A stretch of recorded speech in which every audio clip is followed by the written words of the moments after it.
नमस्कार दोस्तों, आप सभी का हमारे YouTube चैनल मन का वॉइस में स्वागत है। मैं रोज एक शिक्षाप्रद कहानी लेकर आता हूं। चलिए कहानी शुरू करते हैं। कहानी का शीर्षक है एक महारानी का नौकर और एक बड़े सेठ की बेटी। एक नगर में कमलदेव नाम का राजा राज करता था। वह बहुत ही नेक दिल इंसान था, मगर उसमें एक कमी थी कि बूढ़े हो जाने के बाद भी आशिक मिजाज था। वह बुरौती में भी एक बहुत ही कम उम्र की राजकुमारी से विवाह कर लिया। नई रानी अपने साथ एक नौकर साथ लेकर आई। उस नौकर में ज्यादातर गुण स्त्री के ही थे। दरअसल रनिवास और स्त्रियों के बीच रहने से सारे हाव भाव और गुण उसमें स्त्री के ही आ गए थे। वह किसी से बात करता तो स्त्रियों वाले हाव भाव में करता। उसके इस चाल चलन के कारण राजा के दरबारी उसे राजा की साली कहकर चिढ़ा देते थे। इसलिए वह अकेले कभी दरबार में भी नहीं जाता था। वैसे रानी के मुंह लगा होने के कारण राजा का भी मुंह लगा हो गया था। राजा भी उसके स्वभाव पर नाराज नहीं होते थे, क्योंकि रानी उसे अपना भाई मानती थी। वह भी रानी को बड़ी बहन कहकर ही बुलाता था। राजा के नगर में रामदास नाम का एक बहुत बड़ा सेठ रहता था, जो धन दौलत में किसी भी तरह राजा से कम नहीं था। उसका व्यापार कई राजाओं के राज्य तक फैला था। वह विशेष परिस्थिति में राजा का भी मदद कर दिया करता था। उसका एक और नाता नई रानी के आने के बाद भी जुड़ गया था कि वह उसके मित्र राजा की बेटी थी। सेठ अपनी सेठानी के साथ अक्सर बड़े बड़े उपहार नई महारानी के लिए लेकर आता। राजा भी उसे बिना किसी रोक टोक के रनिवास तक जाने की छूट दे देता। सेठ सेठानी छोटी रानी को अपनी बेटी ही मानते थे, इसलिए किसी न किसी बहाने किसी न किसी उत्सव पर रानी से मिलने जरूर आ जाते। इससे सेठ को बहुत बड़ा लाभ भी होता कि उसके आसामी समय पर उधारी चुका देते, क्योंकि वो जानते थे कि सेठ की पहुंच राज दरबार तक है। एक दिन सेठ के घर उसकी बेटी की विवाह का अवसर आया, तो सेठ ने पूरे सम्मान के साथ राजा को विवाह में शामिल होने का निमंत्रण दिया। राजा भी रानी के साथ बहुत से उपहार लेकर रानी के साथ सेठ की बेटी के विवाह में शामिल हुआ। रानी के साथ उनका वो नौकर भी था। जब रानी स्त्रियों के ठहरने के विश्राम गृह में गई तो उनका नौकर भी साथ जाने लगा।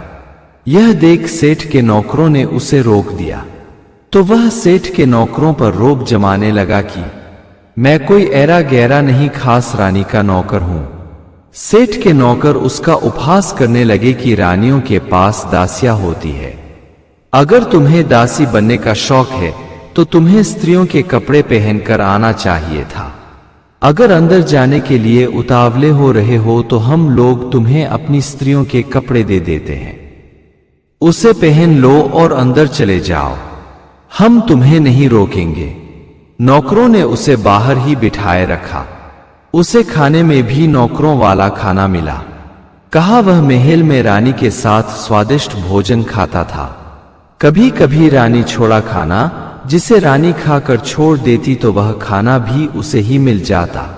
इस तरह रोज वह रानी के थाली में ही खाया करता। आज उसे बहुत खराब खाना मिला और वो भी नौकरों की थाली में। उसे बहुत बुरा लगा। वह अपने को अपमानित महसूस करने लगा। सोचा यह सब सेठ की सोची समझी चाल है। उसी ने मेरा अपमान जानबूझकर कराया है। जब वह महल में आता है तो हम सेठ सेठानी को कितना सम्मान देते हैं, किसी चीज की कभी कमी नहीं होने देते, और यह साला हमी को अपमानित कर दिया। हजारों लोगों के सामने मुझे जलील कर दिया। मगर कोई बात नहीं, वक्त आने दो, साले को छोड़ेंगे नहीं, हम अपमान का बदला अवश्य लेंगे। इस प्रकार रानी का नौकर अपमानित हो वापस चला आया। वह अपमान की आग में इतना ज्यादा जल रहा था कि वह रात में सो नहीं पाया। भोर में वह उस जगह गया जहां राजा सो रहा था। वह बड़बड़ाने लगा, रामदास सेठ की इतनी हिम्मत कि रानी को अपनी गोद में बैठा ले। राजा अर्ध निंद्रा में था। वह बात तो सुन लिया, मगर निर्णय नहीं कर पा रहा था कि उसने सपना देखा है या किसी ने आकर कुछ कहा है, मगर जिसने भी कहा है हमें सचेत कर दिया है। अगर यह बात सच है तो हमें सेठ को अब महल में आने ही नहीं देने चाहिए, और आज के समय में स्त्रियों पर भरोसा भी करना भी ठीक नहीं। ये औरतें कुछ भी कर सकती है। इतने महंगे महंगे उपहार लेकर आना भी मन में संशय उत्पन्न करता है। राजा ने सेठ को रनिवास में जाने पर रोक लगा दी। वह द्वारपाल को भी आदेश दे दिया कि बिना राजा के अनुमति के सेठ राजदरबार में भी ना आ पाए।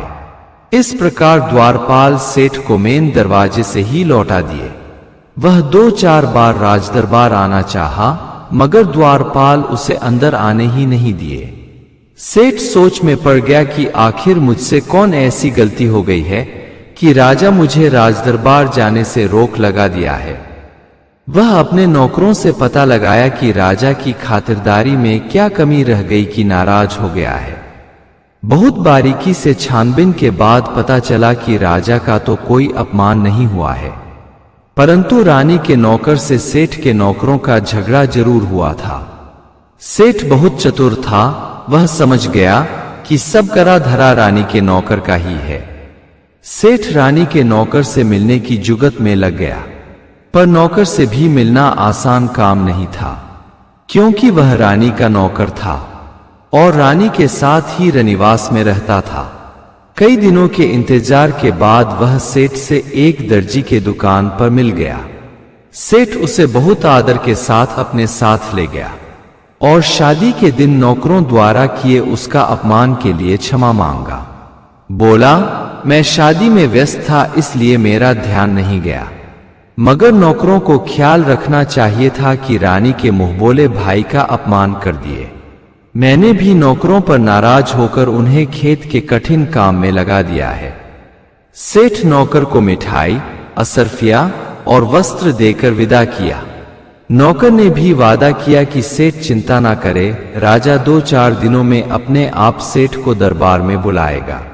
नौकर के मन में गुस्सा सिर्फ नौकरों पर था, मगर उन्हें सीधा करने के लिए सेठ को भी सीधा करना आवश्यक था। अब सेठ के प्रति नौकर के मन में कोई मैल नहीं थी, तो सोचने लगा कि राजा और सेठ में दूरियां मैंने ही बढ़ाई थी, मगर अब उस खाई को किस तरह पाट दूं। वह भोर के समय राजा के शयन कक्ष के पास जाकर बोला, राजा भी कितने बड़े पागल है, शौच करते समय चना खाते हैं। राजा अर्ध निंद्रा में ही यह बात सुना। उसे लगा शयन कक्ष के बाहर कोई यह बात कह रहा है। निकलकर बाहर देखा तो वहां कोई नहीं था। सोचा, अवश्य ही मैंने सपना देखा है। शायद उस दिन भी मैंने सपना देखा था और सपने की बात सच मान इतने बड़े सेठ को दरबार में आने से रोक दिया है। सेठ सेठानी तो मेरी पत्नी को अपनी बेटी मानते हैं, और बेटी माता पिता के गोद में बैठ ही गई तो इसमें कोई बुराई वाली बात नहीं। और मैंने तो सिर्फ ख्वाब देखा था, यह हकीकत थोड़े है। रानी भी अब बच्ची नहीं है कि पिता के गोद में जाकर बैठ जाएगी। सुबह दरबार लगने के बाद राजा ने सेठ के पास दरबार में सलाह मवाशिरा के लिए आमंत्रण भेजवाया। सेठ निमंत्रण पा बहुत से उपहार ले सेठानी के साथ महल में आ गया। आज उसे किसी द्वारपाल ने नहीं रोका, वह सीधे रनिवास में चला गया। चूंकि सेठ कोई साधारण सेठ नहीं था, वह राजा का सबसे बड़ा आर्थिक मददगार था। इस प्रकार सेठ और राजा पुनः मिलकर कार्य करने लगे। इस कहानी से शिक्षा मिलती है कि बड़े लोगों के नौकर भी बड़ी औकात रखते हैं। उनसे पंगा लेने से पहले 100 बार सोच लेने चाहिए। मेरी जानकारी की एक बात है कि एक कलेक्टर साहब से उनका चपरासी एक इस्तीफा पत्र तैयार कर उस पर उनका सिग्नेचर ले लिया था। बात यूं हुई थी कि साहब बिना पढ़े रोज बहुत सारे पेपर पर सिग्नेचर कर दिया करते थे, तो बूढ़े चपरासी ने उन्हें एक बार टोक दिया कि साहब पेपर को पढ़ लिया करें। साहब उस पर नाराज हो गए, बोले, कलेक्टर तुम हो या मैं हूं, बुजुर्ग हो इसलिए तुम्हें सम्मान देता हूं, आइंदे कभी मेरे काम में टांग मत अड़ाना। बूढ़े चपरासी ने बहुत चालाकी से त्यागपत्र पर सिग्नेचर ले लिया। उनका ऑफिशियल मुहर भी लगा दिया और उस पेपर को अपने पास रख लिया। 2-4 दिन बाद पुनः चपरासी ने टोक दिया कि पेपर पढ़ लिया करें। वह चपरासी पर भड़क गए, बोले, मैं तुम्हें इस गुस्ताखी के लिए बर्खास्त कर सकता हूं। तुम बूढ़े होने का नाजायज फायदा उठाना चाहते हो। तब चपरासी बोला कि साहब, आप तो इस्तीफा दे चुके हैं, फिर मुझे बर्खास्त कैसे करोगे? वह पेपर निकाल उनके सामने रख दिया। वह अपना ही इस्तीफा देख दंग रह गए। चपरासी बोला, साहब क्षमा करना, मैं आपको सही रास्ता दिखाना चाहता था। आपकी नौकरी लेना मेरा मकसद नहीं था। कलेक्टर साहब को अपनी गलती का एहसास हो गया था। वह खुद ही चपरासी से क्षमा मांगे और बोले, आप बुजुर्ग हो, इस दुनिया की भले बुरे का ज्ञान हमसे ज्यादा आपको है। मेरी गलतियों पर अकेले में मुझे टोका करें, मुझे अच्छा लगेगा।